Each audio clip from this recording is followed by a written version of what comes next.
Now we're seeing a team that has expectations and standards, and we're starting to gel and click. We don't talk really much about talent. We just talk about hard work.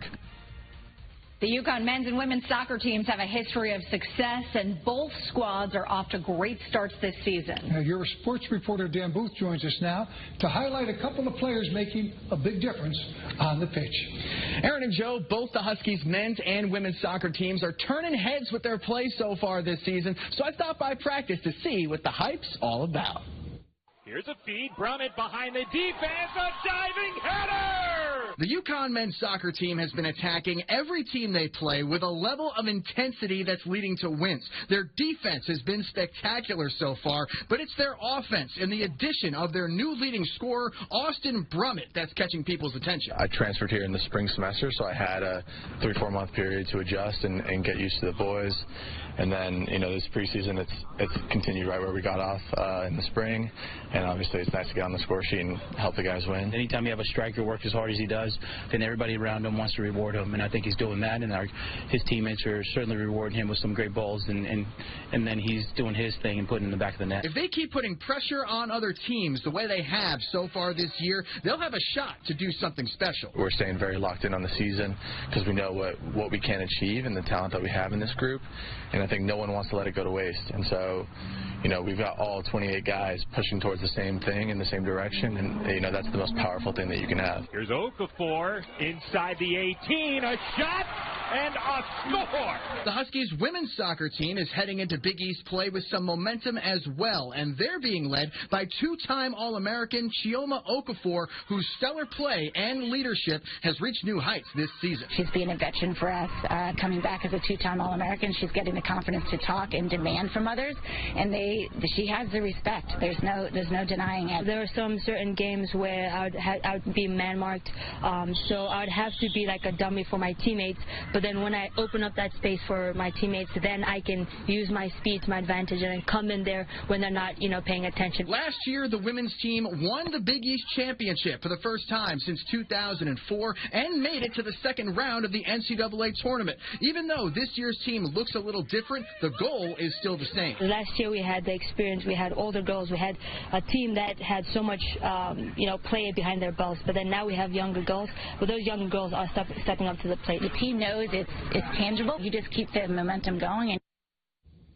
Through 10 matches, the men's team only has one loss, and they're sitting at number 22 in this week's coaches poll. As for the women's team, after coming up short in 2 out of their first 3 matches to start the year, they're cooking with some gas right now with conference play underway. The Huskies volleyball team is off to a dominant start to the new season. They're 11-1 with a 7-0 record at home, and they've swept 6 matches so far this season.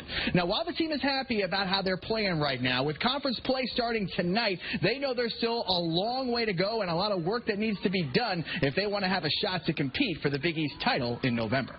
We have to put in even more, 1% better each day. We have to give that extra. We have to do the extra reps. We have to go extra in the weight room. Every Division I athlete's doing this stuff, so we have to do above and beyond to get to where we want to go. We have hard days for each other, going back and forth, but at the end of the day, we're a family.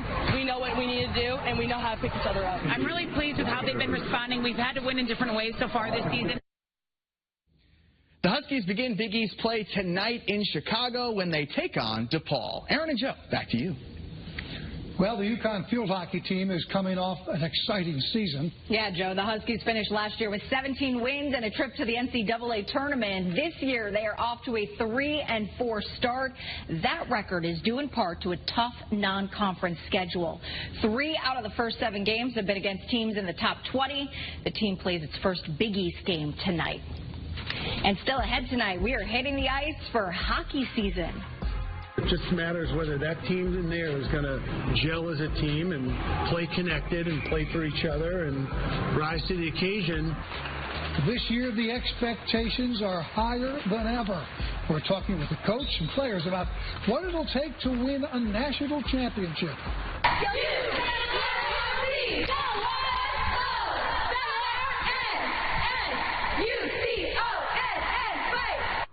And I'll take you behind the scenes with the UConn cheerleading team and show you how the hard work they're putting in to make the magic happen on game day. And as we head to break, a lot of Huskies getting attention this season. Wide receiver Skylar Bell, running back Mel Brown, who's currently battling an injury. They are on this year's Senior Bowl top 300 list. The list comes from former NFL scouts who look at more than 2,000 players. The Senior Bowl takes place January 31st in Alabama. We'll have to wait until the end of the season to learn who makes the cut.